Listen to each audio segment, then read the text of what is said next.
Hello and welcome again to Pathfinder. Gautam Adani ने Elon Musk और Jeff Bezos, Elon Musk दुनिया के सबसे अमीर आदमी हैं, followed by the Jeff Bezos, इनको पीछे छोड़ दिया है नेट वर्थ एडिशन के मामले में। अगर हम यहाँ पे देखते हैं कि 2021 में कितना वेल्थ एडिशन यहाँ पे गौतम अडानी ने किया है, तो ये है 49 बिलियन डॉलर्स का, जो कि एलॉन मस्क, जेफ बेजोस से ज़्यादा है। और अगर हम गूगल के फाउंडर्स की बात करें तो इनसे भी ये नेट वेल्थ एडिशन ज़्यादा है। इंडिया के कंपैरिजन में बात करें तो अंबानी से भी ये नेट वेल्थ एडिशन यहाँ पे ज़्यादा है। ये चीज़ें हमारे सामने आ रही है। ये जो रिपोर्ट यहाँ पे लॉन्च की गई है, M3M Hurun global rich list, इसे जो हुरून ग्लोबल ये जो रिसर्च प्लेटफॉर्म है, इसने M3M रियल एस्टेट ग्रुप के साथ मिलकर ये रिपोर्ट यहाँ पे लॉन्च की है। काफ़ी वेल नोन ये रिच लिस्ट है। ग्लोबल रिच लिस्ट में इसको बहुत इंपॉर्टेंस दिया जाता है और इसमें कुछ इंपॉर्टेंट फाइंडिंग्स हैं इंडिया के बिलियनर्स के बारे में कि इंडिया के अंदर जो नंबर ऑफ बिलियनर्स हैं ये बढ़े हैं या कम हुए हैं, इंडिया का विश्व में क्या स्थान है, इसका इनइक्वालिटी पे क्या इम्पैक्ट पड़ रहा है। इस पूरे इशू को हम यहाँ पे डिटेल में देखेंगे। सो आगे बढ़ते हैं। This is a brief introduction about me. ये मेरा टेलीग्राम चैनल है जिस पे आपको इस सेशन का PDF मिल जाएगा। इसके अलावा पाथफाइंडर को इसी तरह करंट अफेयर रिलेटेड अपडेट्स के लिए सब्सक्राइब करना ना भूलें। जो भी बच्चे UPSC की तैयारी कर रहे हैं, घर बैठे आप टेस्ट सीरीज ले सकते हैं बहुत ही नॉमिनल फीस के साथ। 6 मंथ 28 टेस्ट हैं 3000 की फ़ीस के साथ में। 4000 आपके 56 नंबर ऑफ टेस्ट की फ़ीस है 1 ईयर के लिए। सब्सक्रिप्शन लिंक आपके डिस्क्रिप्शन बॉक्स में दिए गए हैं। किसी भी क्वेरी के रिगार्डिंग आप इस नंबर पे यहाँ पे कनेक्ट कर सकते हैं। देखिए, हुरून ग्लोबल रिच लिस्ट है, इसके अंदर अगर हम देखते हैं तो टॉप 10 जो बिलियनर्स हैं, डेफिनेटली इलॉन मस्क यहाँ पे विश्व के सबसे अमीर आदमी बने हुए हैं। टॉप 10 के अंदर इंडिया की तरफ से एक ही व्यक्ति हैं जो कि हैं मुकेश अंबानी। ओके, मुकेश अंबानी की जो नेटवर्थ है यहाँ पे 100 बिलियन डॉलर को क्रॉस कर गई है। और यहाँ पे अगर इसी लिस्ट में हम आगे चलते हैं तो 12वें नंबर पे, नंबर 12 पे नाम आता है गौतम अडानी का। गौतम अडानी की जो नेटवर्थ है ये 81 बिलियन डॉलर्स है। यहाँ पे एक बहुत मतलब चौंकाने वाली बात ये भी है कि अगर हम देखते हैं 10 साल पहले की अगर हम बात करें, फाइन, तो यहाँ पे जो गौतम अडानी हैं उनको इस लिस्ट के अंदर ना वो टॉप 100 में थे, ना वो टॉप 300 में थे। ओके, टॉप 300 के भी वो बाहर थे। अगर यहाँ पे 10 साल पुरानी बात की जाए तो इनका था रैंक 313 और आज ये आपके टॉप 20 के अंदर हैं, 12th प्लेस के ऊपर हैं बिलियनर्स की लिस्ट के अंदर। So this is a huge thing, क्योंकि इन्होंने बहुत तेज़ी से नेट वर्थ अपना बढ़ाया है। काफ़ी सारा वेल्थ एडिशन यहाँ पे किया है। जैसे आप देखेंगे 2021 का ही एग्जांपल लें तो 49 बिलियन एक साल में इन्होंने ऐड कर लिया। काफ़ी सारे इसके रीजंस रहे। इसमें एक बहुत मेजर जो फैक्टर रहा वो इनका जो रिन्यूएबल एनर्जी सेक्टर में इनकी एंट्री रही है, वहाँ पे कहीं ना कहीं इनका रोल है। गौतम अडानी की अगर हम बात करें, गुजरात से ये आते हैं और इनके जो बिजनेस है काफ़ी डाइवर्सिफाइड इनके एरियाज़ हैं। चाहे हम एनर्जी की बात करें, पोर्ट्स की बात करें, एयरपोर्ट है, ट्रांसपोर्टेशन है, प्रॉपर्टी, फिनेंस, इन सब एरिया में ये वर्क कर रहे हैं। Gautam Adani largest port operator हैं इंडिया के अंदर। इसके अलावा पावर जनरेशन, रियल एस्टेट के अंदर भी इनकी एंट्री हो चुकी है। अगर हम देखते हैं ये मेजर आपको यहाँ पे अडानी की जो लिस्टेड कंपनीज़ हैं ये यहाँ पे दिख रही हैं। तो अगर हम जो 6 लिस्टेड कंपनी हैं इनको यहाँ पे देखते हैं, तो they climbed between 70% to 630% over the past year. मतलब पिछले साल में इन्होंने इतना ज़्यादा यहाँ पे गेन किया, अप टू 600% से भी ज़्यादा तक इन्होंने जो है यहाँ पे गेन किया। इसलिए इनका जो नेटवर्थ है बहुत तेज़ी से बढ़ा है।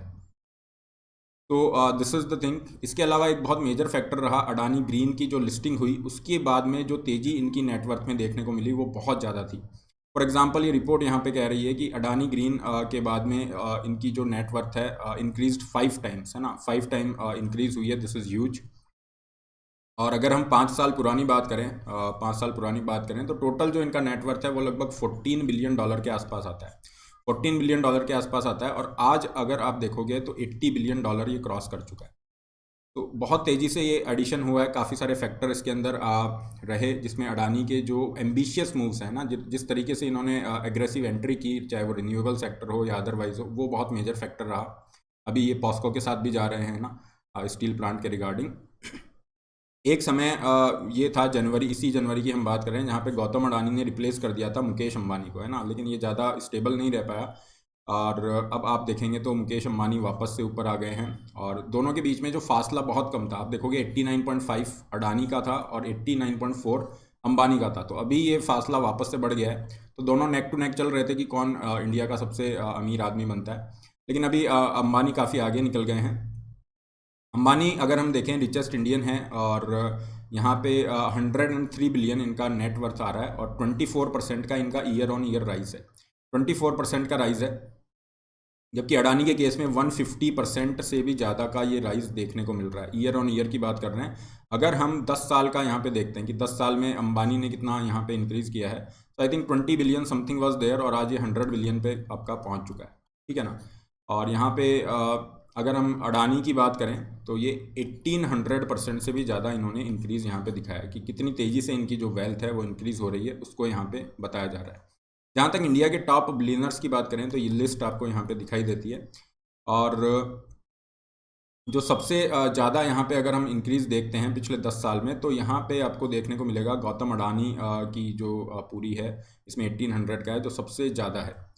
ओवरऑल अगर हम बात करें इस पूरे इशू से, इनइक्वालिटी की तरफ भी इशू जाता है ना, इनइक्वालिटीज़ क्योंकि इंक्रीज़ हो रही हैं। ओवरऑल हमने देखा कोविड पेंडेमिक के बाद में इनइक्वालिटीज़ बढ़ रही थी और इस रिपोर्ट में ये भी इशारा किया गया कि किस तरह से जो गरीब और अमीर के बीच की खाई है वो बढ़ रही है। अगर हम एक रिपोर्ट का हवाला दें, वर्ल्ड इनइक्वालिटी रिपोर्ट 2022 आई थी, जिसमें बताया गया कि पूरे वर्ल्ड में ही इनइक्वालिटीज़ बढ़ रही हैं और इंडिया ऐसे रीजन से बिलोंग करता है जहाँ पे वाकई में रिच और पुअर के बीच में इनइक्वालिटीज़ बढ़ रही हैं। तो डेफिनेटली इंडिया के सामने चैलेंज रहेगा, पूरे वर्ल्ड के सामने ही चैलेंज है कि किस तरह से इनइक्वालिटीज़ को हम डील करते हैं। लेकिन यहाँ पे ध्यान देने वाली बात यह है, अगेन अगर हम इस ग्लोबल रिच लिस्ट को देखते हैं तो कितने जो बिलियनर्स हैं वो ऐड किए गए हैं। अगर आप देखेंगे 2021 में सबसे ज़्यादा जो नंबर ऑफ बिलियनर्स है वो चाइना ने ऐड किए हैं, followed by the USA. Third number पे इंडिया आ रहा है, 51 बिलियनर्स हमने ऐड किए हैं और आज की तारीख में अगर हम देखेंगे इंडिया में 250 बिलियनर्स हैं, 250 बिलियनर्स हैं, तो इंडिया यहाँ पे थर्ड नंबर पे है। तो ये जो लिस्ट है हमें ये इशारा भी कर रही है कि जो वेल्थ क्रिएटर्स हैं, है ना, ज़रूरी नहीं है कि आपके नंबर ऑफ बिलियनर्स बढ़ रहे हैं इसका मतलब वही रीज़न है इनइक्वालिटी का। क्योंकि चाइना में अगर आप देखेंगे तो चाइना ने सबसे ज़्यादा नंबर ऑफ बिलियनर्स ऐड किए हैं। चाइना आज वर्ल्ड की सेकंड लार्जेस्ट इकोनॉमी है। चाइना के अंदर पॉवर्टी आप देखोगे 3% से भी कम है। तो wealth creation is not bad in itself, है ना। वेल्थ क्रिएशन अच्छी बात है, क्योंकि अगर आपके पास वेल्थ ही नहीं होगा तो फिर उसको रीडिस्ट्रीब्यूट कैसे करोगे। अगर पॉवर्टी है तो फिर कैसे रीडिस्ट्रीब्यूशन का वर्क करेगा। सो वेल्थ क्रिएशन इज़ फाइन, है ना। नंबर ऑफ बिलियनर्स बढ़ रहे हैं अपने आप में, वो भी कोई बुरी चीज़ नहीं है, बट अगेन हमें ध्यान देना होगा कि किस तरीके से जो इनइक्वालिटीज़ बढ़ रही हैं specially in the context of pandemic, उसको कैसे डील किया जा सकता है। तो इसी के साथ हम रैपअप करते हैं सेशन को। PDF of the session will be available on this Telegram. आप इस पूरे इशू के बारे में अपने विचार बता सकते हैं कि क्या नंबर ऑफ बिलियनर्स अगर इंडिया में बढ़ते हैं तो वो अच्छी बात है या बुरी बात है, और किस तरह से इनइक्वालिटी को यहाँ पे डील करना चाहिए। इसके अलावा 27 मार्च को नेशनल स्कॉलरशिप टेस्ट कंडक्ट किया जा रहा है, जो फ्री टेस्ट है। इसमें आप काफ़ी सारी स्कॉलरशिप, काफ़ी सारे प्राइजेस जीत सकते हैं। लिंक इसका डिस्क्रिप्शन बॉक्स में है। Use the code RBLive to get this free scholarship test here. इसके अलावा अनअकैडमी स्टोर पे जाके आप काफ़ी सारे प्रोडक्ट्स को एक्सपीरियंस कर सकते हैं और अनअकैडमी पे आप कंप्लीट प्रिपरेशन कर सकते हैं। सब्सक्रिप्शन लिंक डिस्क्रिप्शन बॉक्स में दिए गए हैं। अपनी नीड के अकॉर्डिंग प्लान चूज़ कर सकते हैं। Put the code RBLive to get 10% off. And Iconic का ये फी स्ट्रक्चर है। आइकॉनिक पे आपको पर्सनल कोच और लाइव मेंटरशिप के बेनिफिट मिलते हैं। केवल ऑप्शनल के लिए जा रहे हैं तो ये केवल ऑप्शनल का फीस स्ट्रक्चर है। 0% EMI पे भी आपको ऑप्शंस अवेलेबल हो जाते हैं। इसके अलावा 16 मार्च से नए बैचेस स्टार्ट हुए हैं जिनमें आप एनरोल करके पूरा सिलेबस कंप्लीट कर सकते हैं। This is all. Don't forget to like, share, subscribe. All the best. Have a great day.